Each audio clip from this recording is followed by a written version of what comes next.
Graça e paz, meus irmãos. Para quem não me conhece, eu sou Alexandre, seminarista da IPBG, atuando na congregação do Parque Xangri-Lá.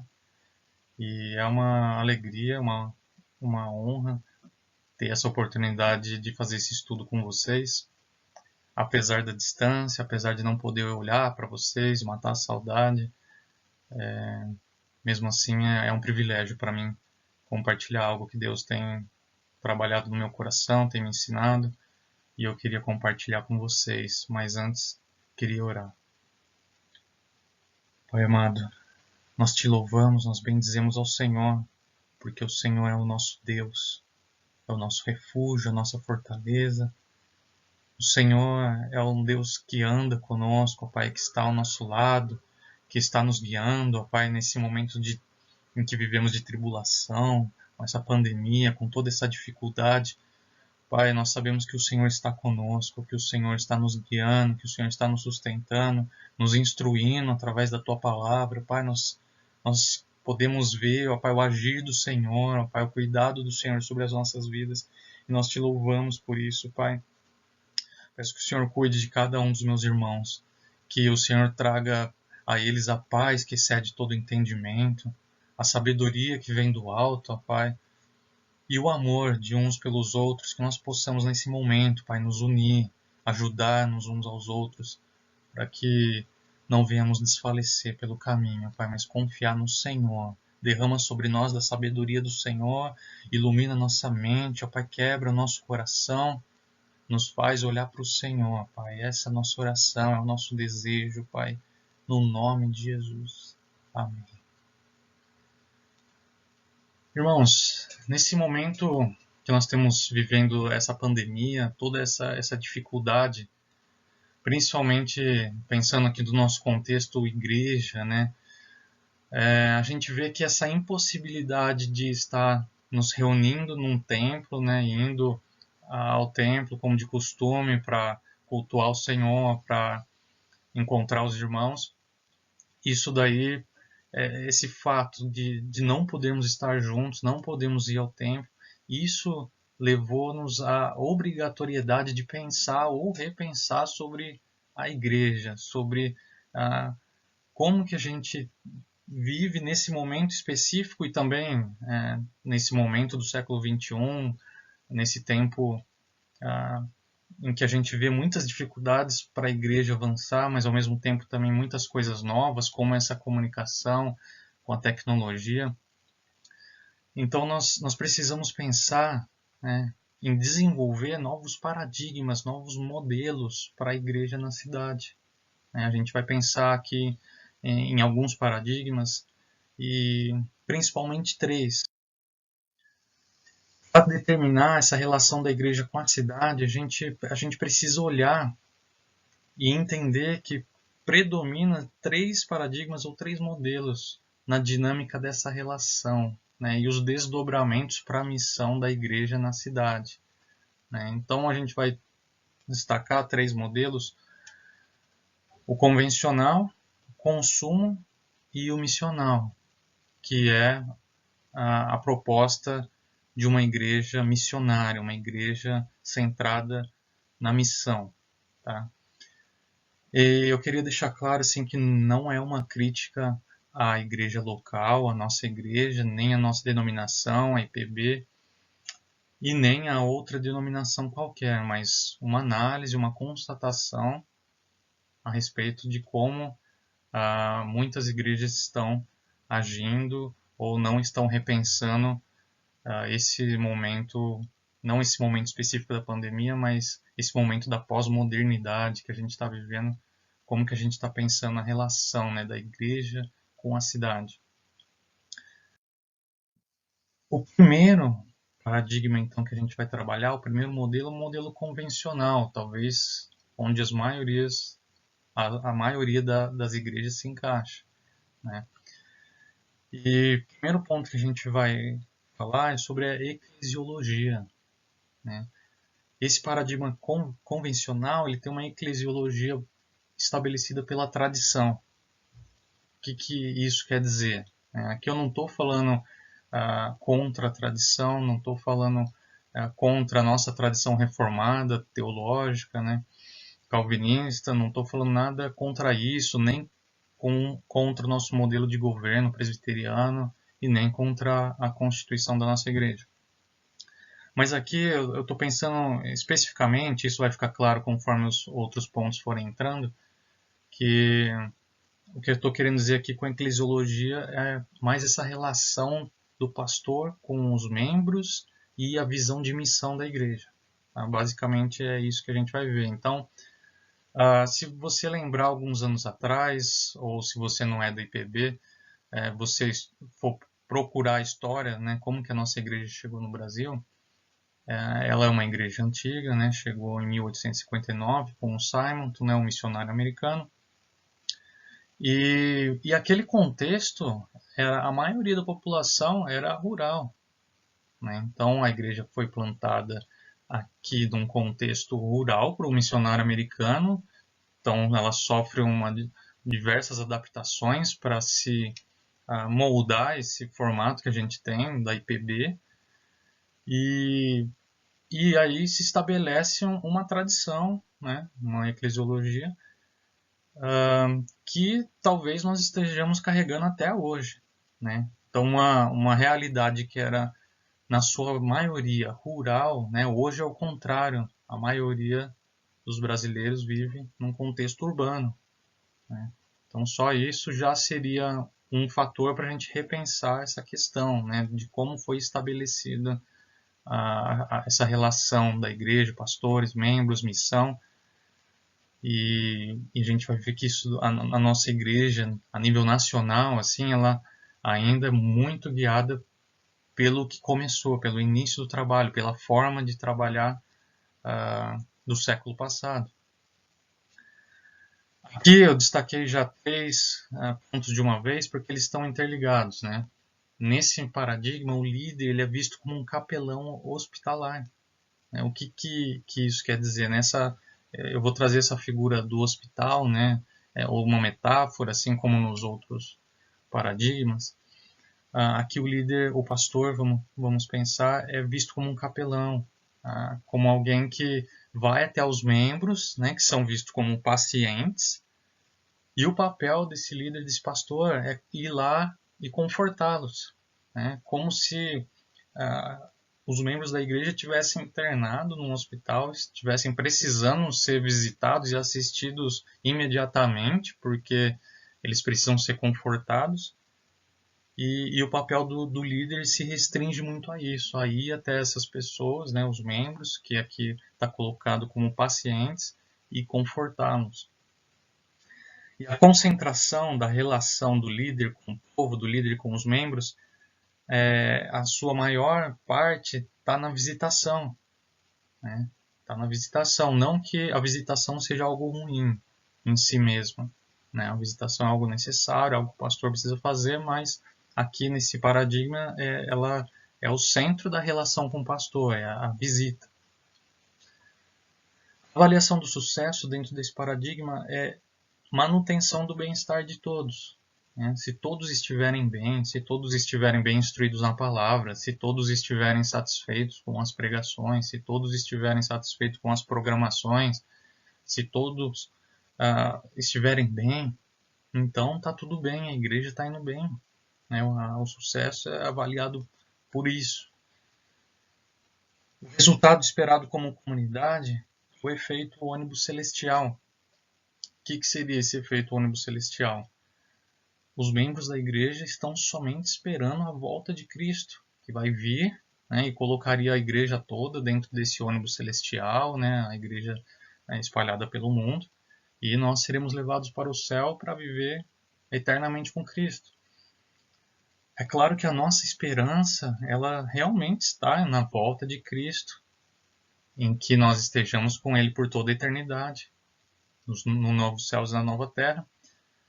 Mas a gente não pode ficar esperando isso somente. Né? A gente espera isso, a nossa esperança está firmada na volta de Cristo, mas a gente sabe que tem uma missão.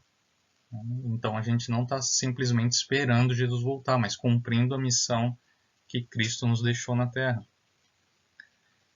O método de reprodução, de crescimento, dentro desse paradigma, é a mudança de alguns pacientes, né, pegando aquela analogia do hospital, para um local distante. Né? Então, alguns membros, né, saem dessa igreja e vão para outra igreja. Né? Então, alguns pacientes, aí como colocado, né, eles vão para outro lugar, algum lugar distante, né? Aí está se cumprindo a missão, né, indo a um local distante, para começar uma nova igreja. Então, é nesse método que essa igreja vai crescer, vai buscar o crescimento. O lugar da disciplina que é colocado como a eutanásia. A eutanásia é quando uma pessoa está num estado terminal, né, e ela decide, ou a família decide, para que ela não continue vivendo através dos aparelhos hospitalares, né, que estão mantendo ela viva, mas se desliga os aparelhos e a pessoa morre. Né? E o que isso tem a ver com o contexto aqui eclesiástico, né? O lugar da disciplina ser a eutanásia? Porque o que acontece muito nesse paradigma convencional, e eu posso falar por experiência própria, como presbiteriano de berço, de que todas as vezes em que eu vi a disciplina eclesiástica ser aplicada, eram em dois casos basicamente. Ou era adultério, ou uma jovem, alguém fora do casamento, tinha engravidado. Né? Talvez você conheça outros contextos, outras situações, mas eu vivenciei somente esses dois casos e a grande maioria a disciplina era aplicada, a pessoa era meio que excluída, né, deixada de lado de uma forma que as pessoas às vezes até evitavam essa pessoa e não era feito um acompanhamento para sua restauração, para sua cura, né? A disciplina ela tem que visar a cura e não matar de vez aquela pessoa que está enferma espiritualmente por causa do pecado. Então esse é o lugar da disciplina dentro desse paradigma. A palavra-chave, né, que é o último item, a gente vai trabalhar todos esses itens no próximo paradigma também, a palavra-chave aqui é a manutenção. O importante, então, dentro desse paradigma é a manutenção de que tudo esteja funcionando bem e todo mundo esteja sendo alimentado pela palavra, esteja participando dos cultos, das reuniões, das programações e manter isso funcionando. Né? Eu tenho uma experiência também bem negativa em relação a isso. Antes de estar nessa congregação que eu estou trabalhando hoje, trabalhei em outra congregação antes de vir para o seminário, e um dia eu encontrei um pastor, né, um pastor que já era jubilado na época. Encontrei um pastor no banco e ele me perguntou: você está lá na congregação, tal, né? Eu falei: sim, eu estou lá, estou trabalhando, né? E ele disse assim: lá é uma igreja de manutenção, né? Só manutenção do povo lá, né? Não cresce, não vai para nenhum lugar aquela igreja, só manutenção. E ele falou de uma forma conformado com o estado da igreja, né? Aquilo me incomodou tanto, né? Que mesmo passando praticamente 4 anos agora, isso ainda está na minha memória, né? Como um pastor pode ver, ter essa visão de só uma manutenção, né? Não ter uma visão para aquela congregação se desenvolver, né? Isso na época me deixou bastante chateado, mas não desanimado e nem desmotivado, né? Porque a nossa motivação deve estar não só não pelo que os outros falam, né? Sobre o que a gente faz, como a gente trabalha, mas na visão que a gente tem do que Cristo nos chamou para fazer. O segundo paradigma é o paradigma consumo, né? E ele traz a sua eclesiologia estabelecida pelo mercado de consumo. A eclesiologia estabelecida pelo mercado de consumo. Então aqui a gente vai usar uma analogia como se a igreja fosse uma empresa. Né? O líder é visto como um empresário e os membros são vistos como clientes. O papel do líder é conquistar a atenção do cliente e gerar satisfação, assim como acontece no mercado, que uma empresa ela precisa satisfazer o cliente, atender as necessidades do cliente. Aqui, dentro desse paradigma, a igreja funciona para satisfazer os membros, para que eles estejam satisfeitos. A concentração da relação do líder com o povo, com os membros, do pastor com os membros, é o culto, né? Eventos. Né? Quando tiver um evento, ele vai estar lá, e o culto mesmo é visto como um evento, né? Porque dentro dessa igreja que tem essa visão do consumo, o homem é colocado no centro, né? Então a gente nem acredita que ali acontece realmente um verdadeiro culto cristão genuíno, mas é um evento muitas vezes com essa ideia consumista, né? Ou visando o bem de si próprio somente. A avaliação do sucesso aqui nesse paradigma é a quantidade de clientes atendidos, né? Quanto mais pessoas, mais dinheiro vai entrar, mais clientes satisfeitos, mais ofertas vão entrar, e quanto mais pessoas, mais dinheiro, e aí mais sucesso. O resultado esperado como comunidade é o impacto no mercado, né? O impacto dessa igreja, desse ambiente, né, de consumo, qual que é o impacto dele nesse mercado de igrejas, como que ele está indo, né? Está crescendo bem, está se desenvolvendo. O método de reprodução é a franquia, né? Então, pegando essa analogia da empresa, né, que está tendo desenvolvimento, está tendo sucesso, ela vai partir para abrir uma nova franquia, né? Então, aqui a visão mercadológica está tão impregnada que a visão missionária de plantar uma igreja para levar o evangelho de Cristo talvez nem esteja presente. Está sendo plantado mais igrejas que são vistas como franquias. O lugar da disciplina simplesmente não existe, não tem lugar, porque é como diz um ditado popular, o cliente sempre tem razão, né? Então, não há um espaço para o pastor ou para a liderança da igreja disciplinar, né, deixar afastado da comunhão, ou seja, lá como for aplicar essa disciplina, ela não existe porque o mais importante é o cliente, o membro da igreja estar satisfeito. E a palavra-chave não poderia ser outra, é satisfação. O terceiro paradigma, então, que nós vamos trabalhar é o paradigma missional. A eclesiologia desse paradigma é estabelecida pela natureza missionária da igreja. O líder é visto como um técnico de futebol, né? Continuando nessa ideia da metáfora, aqui nós vamos pensar num time de futebol. Os membros são vistos como atletas e o papel do líder é conhecer seus jogadores, treiná-los e escalá-los, né? Então, pensando que você é um membro da igreja, né? E nessa metáfora você é um jogador desse time. O papel então do líder, do pastor, da liderança seria conhecer os seus jogadores, seus membros, treiná-los, né? Equipá-los, deixar eles prontos para que eles estejam na missão também, né? E a concentração da relação do líder com o povo, do pastor, com os membros, é o discipulado, né? Em vez de ter como o paradigma convencional que o foco da sua relação é a visitação, que às vezes é somente aquela visitação para tomar um cafezinho, fazer uma oração, mas a concentração aqui no paradigma missional é a questão do discipulado, né? O pastor ele vai ter em mente o que aquela pessoa ela precisa na questão de como ela vai se desenvolver dentro da missão, né, da sua missão no mundo. É claro que há casos onde a pessoa está doente, que ela precisa ser visitada, acompanhada, precisa que alguém ore por ela, né?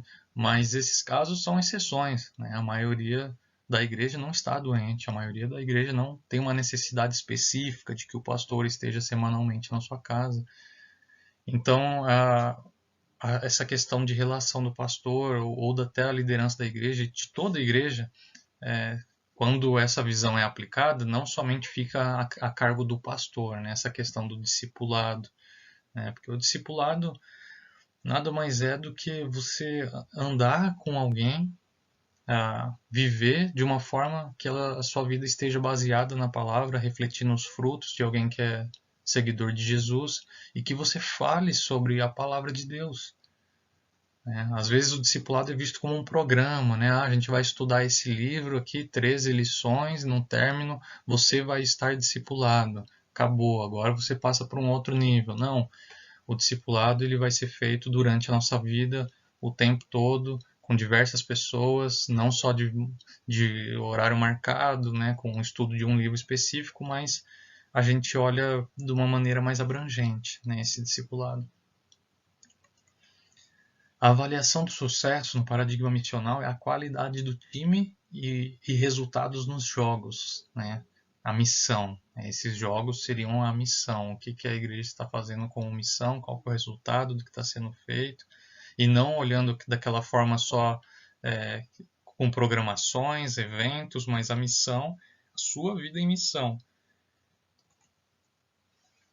O resultado esperado como comunidade é a utilização do potencial individual em prol da equipe para a obtenção de vitórias. Esse no contexto pensando no time de futebol. Agora trazendo para nós na igreja, seria a utilização dos dons espirituais, individuais, que o Espírito Santo derrama sobre a igreja, e são diversos. E esses dons são para ser usados em prol do reino de Deus, Pensar na equipe, a igreja, em prol não na igreja como finalidade em si mesma, mas na igreja como corpo de Cristo em missão para a obtenção de vitórias, E as vitórias podem ser várias, Podem ser conversões, podem ser pessoas sendo restauradas à comunhão, o evangelho sendo pregado e espalhado através do evangelismo.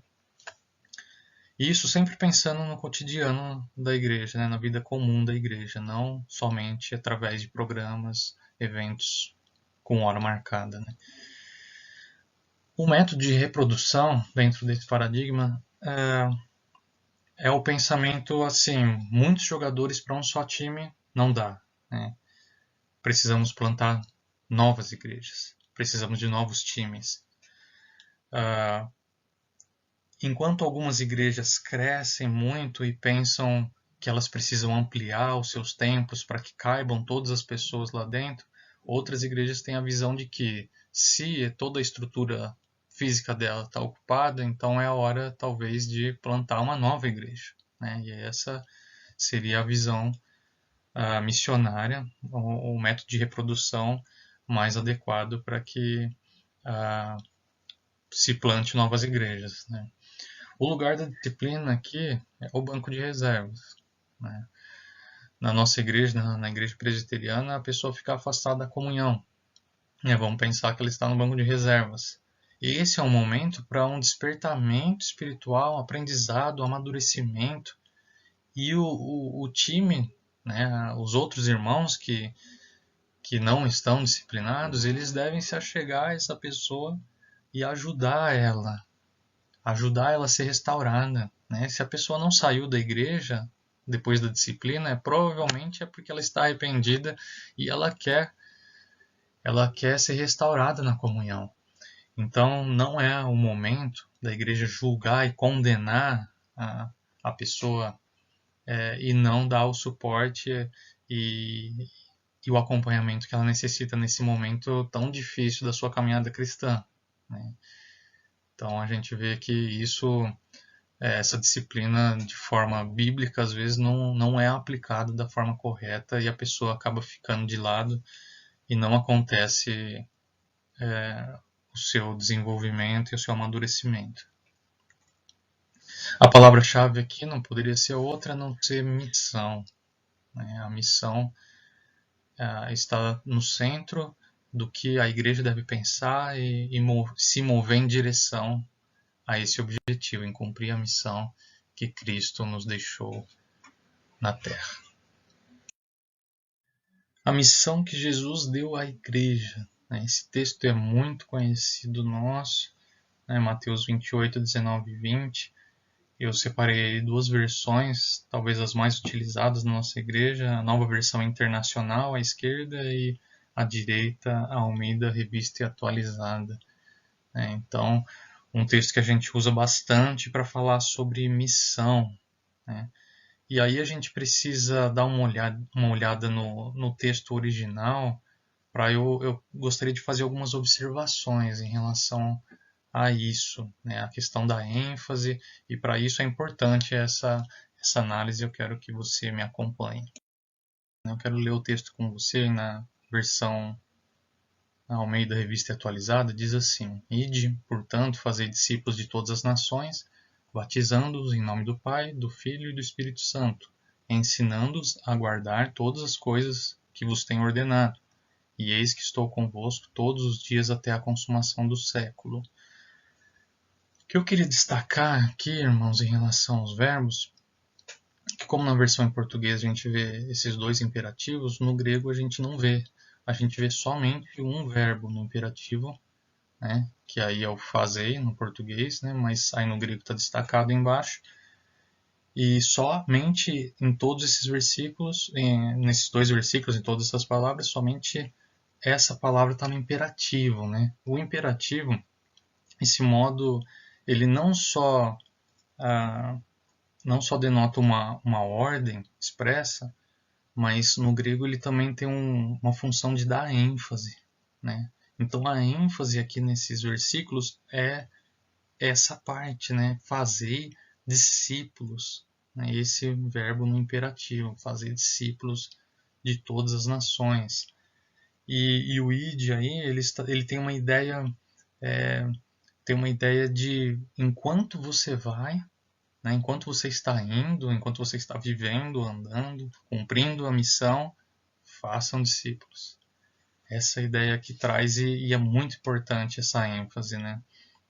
Porque se convencionou, né, no modelo convencional de olhar para a missão, de falar sobre missão, parece que é algo quando você sai da sua nação, quando você vai até algum lugar onde o evangelho não chegou, aí você é um missionário, aí você está fazendo missão.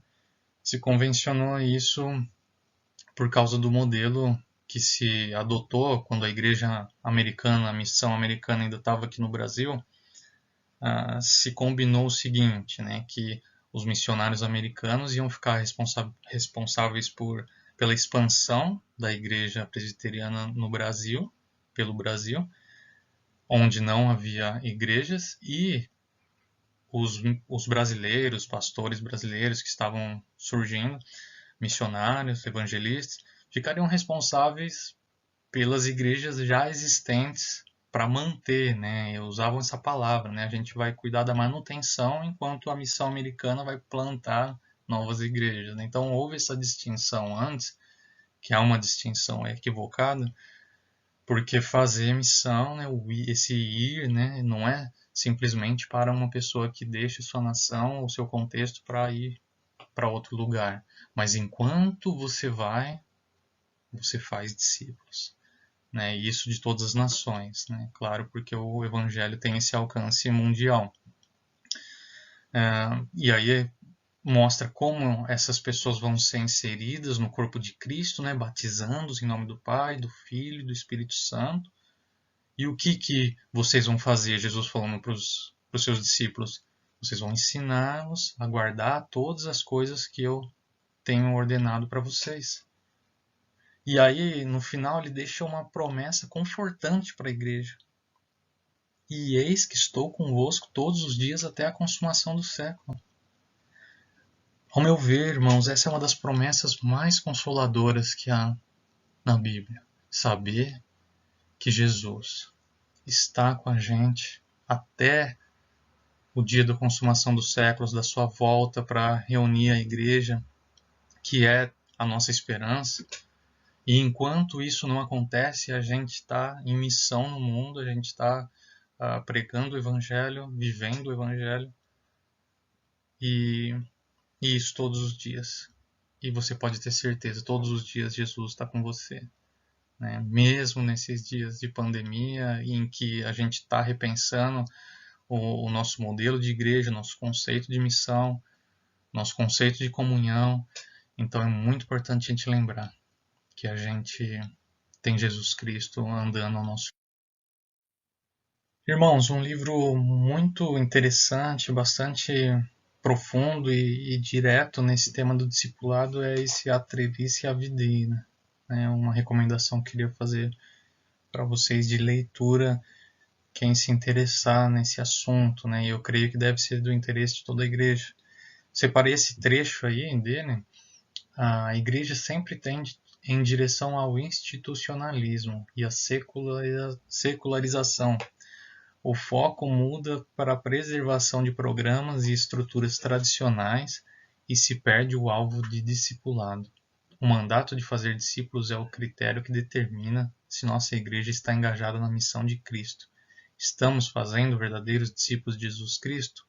Nosso alvo não é fazer membros de igreja ou membros de nossa instituição, sim verdadeiros discípulos de Jesus. Eu acho que é uma reflexão muito válida, né, a gente pensar se nós estamos engajados, né, não pensar só na igreja como uma instituição, mas nós mesmos estamos engajados em fazer discípulos de Jesus Cristo. Né, assim como nós somos discípulos de Jesus Cristo, nós estamos conduzindo outras pessoas a serem, ou conduzindo outras pessoas a um amadurecimento na sua caminhada. Acredito uma reflexão que nós precisamos fazer. Né? E esse livro faz muito bem essa reflexão, além de dar muitos exemplos práticos. Tá? No próximo slide eu vou apresentar o esboço de um dos capítulos. Então, só para explicar o título do livro, né, A Treliça e a Videira, os autores vão trabalhar essa questão da estrutura, né, dos programas, dos ministérios que a igreja possui, como a treliça, né, que é necessário, né, pensando na uva, né, em como ela fica na treliça e cresce ali e usa aquela estrutura para se apoiar, né, assim também a igreja, né, mas o foco não deve ser a treliça, não deve ser os programas, a manutenção dos ministérios, mas a videira, né?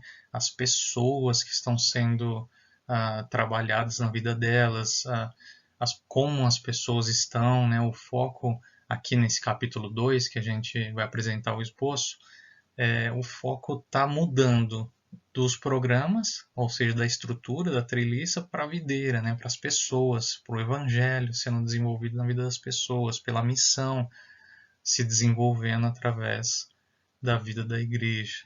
E aí tem um esboço. Eu gostaria que você pausasse o vídeo depois e lesse, né? Eu não vou ler para não ficar cansativo, mas você dá uma olhada, né? Eu espero que você se interesse em adquirir esse livro.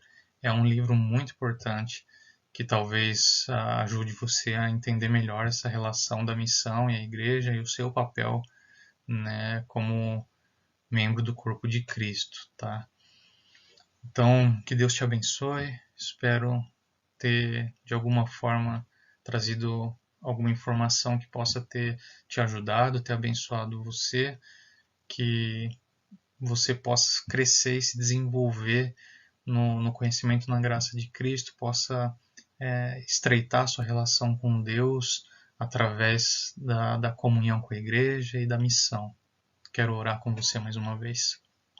Pai, obrigado, Senhor, porque nós temos muitos motivos para agradecer. Primeiramente pela salvação, Pai, pela vida eterna, porque o Senhor nos libertou da escravidão do pecado para levar a mensagem de amor de Jesus Cristo, de salvação, de perdão pelo mundo, Pai. Obrigado pelo privilégio de sermos membros do corpo de Cristo, Pai, de estarmos ligados na videira verdadeira que é o Senhor Jesus. Ó Deus, faz de nós ramos frutíferos, nós possamos, através da nossa vida, glorificar o nome do Senhor, possamos alegrar o coração do Senhor, Pai. Perdoa os nossos pecados, Pai, perdoa a nossa visão distorcida às vezes das coisas, nossas falhas, o nosso engajamento ou a falta dele. Pai, nos ajuda. Nós precisamos do Senhor, Pai, nos dá nos dá sabedoria do alto, ó Pai, nesse momento que estamos vivendo, ó Pai, essa pandemia, que o Senhor, ó Pai, haja nesse momento na vida dos meus irmãos, ó Pai, que o Senhor traga paz, traga clareza, ó Pai, traga a direção, que eles possam se sentir acompanhados por Jesus Cristo, que prometeu que estaria com a sua igreja até a consumação dos séculos. Nós cremos nisso, Pai, nós estamos com a fé no Senhor, ó Pai, e dessa forma inabaláveis. Que o Senhor continue nos mantendo assim, ó Pai, enquanto nós às vezes desanimamos, ficamos entristecidos, que o Espírito Santo esteja trabalhando no coração de cada um, nos ensinando, ó Pai, nos ajudando, nos consolando, e que nós possamos dar glória ao Senhor, graças ao Senhor, em todo o tempo.